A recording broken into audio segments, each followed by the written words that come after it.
दोस्तों, अगर आप भी विराट कोहली को एक महान खिलाड़ी मानते हैं तो इस वीडियो को लाइक जरूर कीजिएगा।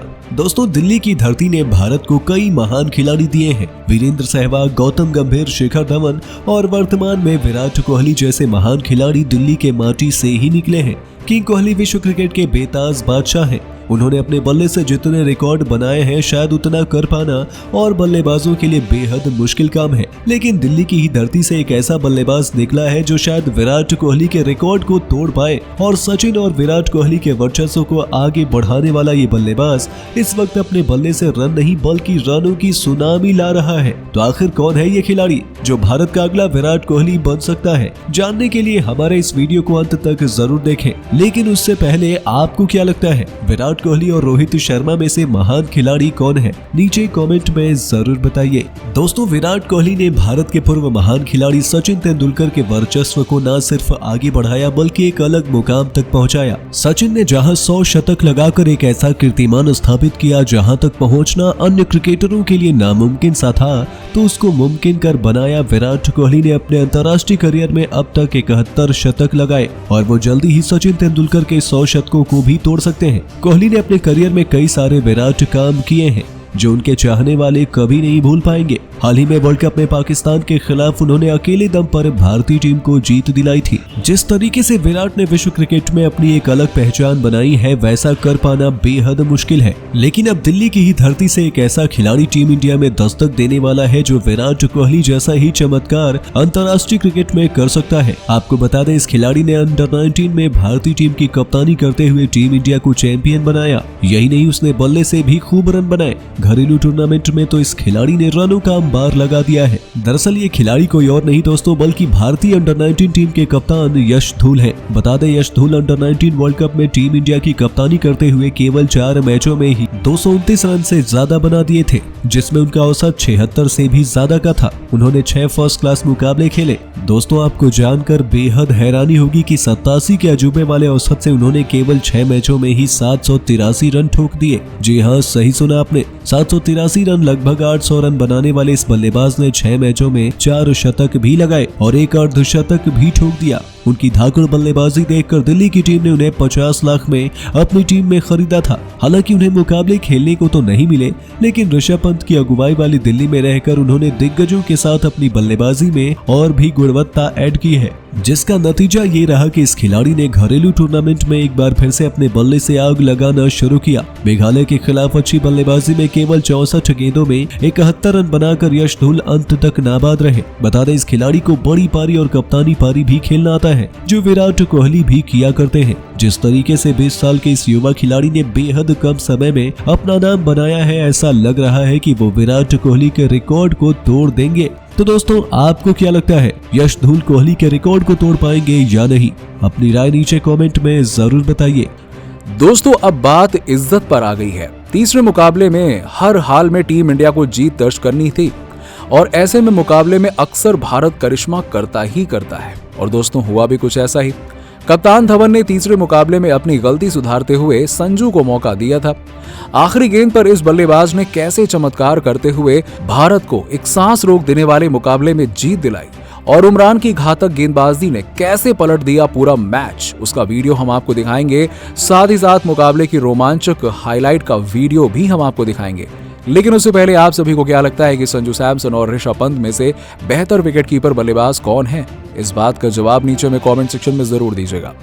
दोस्तों, भारत और न्यूजीलैंड के बीच मुकाबला अब अंतिम पड़ाव पर पहुंच चुका है और पहला मुकाबला जहां भारत 7 विकेट से हारा था, तो दूसरा मुकाबला बारिश की भेंट चढ़ गया और दूसरे मुकाबले में कप्तान धवन को खूब भला बुरा कहा गया, क्योंकि दोस्तों उन्होंने संजू को प्लेइंग 11 से बाहर कर दिया था और उनका मानना था कि छठे गेंदबाज के लिए संजू को बाहर बैठाना ही टीम के लिए सही रणनीति थी। पर उनका ये फैसला कितना गलत था उसे संजू ने तीसरे मुकाबले में साबित कर दिया। अब आखिरकार पंत को बाहर करके उन्होंने संजू को टीम में जगह दी और ये धाकड़ बल्लेबाज भी बना भारतीय टीम की जीत का हीरो। और न्यूजीलैंड ने पहले बल्लेबाजी की और भारत के सामने 320 रनों का विशाल स्कोर खड़ा कर दिया। भारत के सभी गेंदबाज लगभग काफी महंगे साबित हुए, लेकिन एक गेंदबाज चमका और वो थे उमरान मलिक। जी हाँ, सभी गेंदबाजों की जमकर धुनाई हो रही थी, तो वहीं पर उमरान ने अपनी रफ्तार से एक नहीं, दो नहीं, कुल 5 बल्लेबाजों को शिकार बनाया और वनडे करियर के अपने दूसरे मैच में उमरान ने पंजा खोला और इतिहास रच दिया। दोस्तों, टीम इंडिया को जीत के लिए जरूरत थी 320 रन बनाने की और शुभमन गिल और कप्तान शिखर धवन की जोड़ी मैदान पर उतर चुकी थी। पहले ही ओवर में गिल ने 2 चौके के साथ अपनी पारी की शुरुआत की और उनकी बल्लेबाजी को देखकर यही लग रहा था कि वो आज तबाही मचाने के मूड में बल्लेबाजी करने आए हैं, और उन्होंने किया भी कुछ ऐसा ही। पहले 6 ओवर में उन्होंने टीम के स्कोर को 50 रनों के पार पहुंचा दिया। मुकाबला वनडे का चल रहा था, लेकिन शुभमन गिल T20 अंदाज में बल्लेबाजी कर रहे थे। दूसरी तरफ से शिखर धवन स्ट्रगल कर रहे थे, जो गब्बर थोड़ी असहज महसूस कर रहे थे। लेकिन तभी दूसरे छोर पर खतरनाक बल्लेबाजी कर रहे शुभमन गिल को टिम साउदी ने कैच आउट कराकर पवेलियन की राह दिखा दी। साउदी की गेंद पर बड़ा शॉट लगाने के चक्कर में गिल बाउंड्री पर कैच थमा बैठे और उनकी जगह बल्लेबाजी करने आए थे सूर्य कुमार यादव। शिखर धवन के साथ मिलकर सूर्या ने भारतीय पारी को आगे बढ़ाने की जिम्मेदारी अपने कंधों पर ली, लेकिन दोनों ही बल्लेबाजों ने टीम इंडिया को देखते देखते 100 रनों के पार पहुंचा दिया और भारत एक अच्छी स्थिति में लग रहा था। लेकिन तभी एक और झटका लगता है और सूर्य कुमार यादव भी 115 के स्कोर पर पवेलियन लौट गए।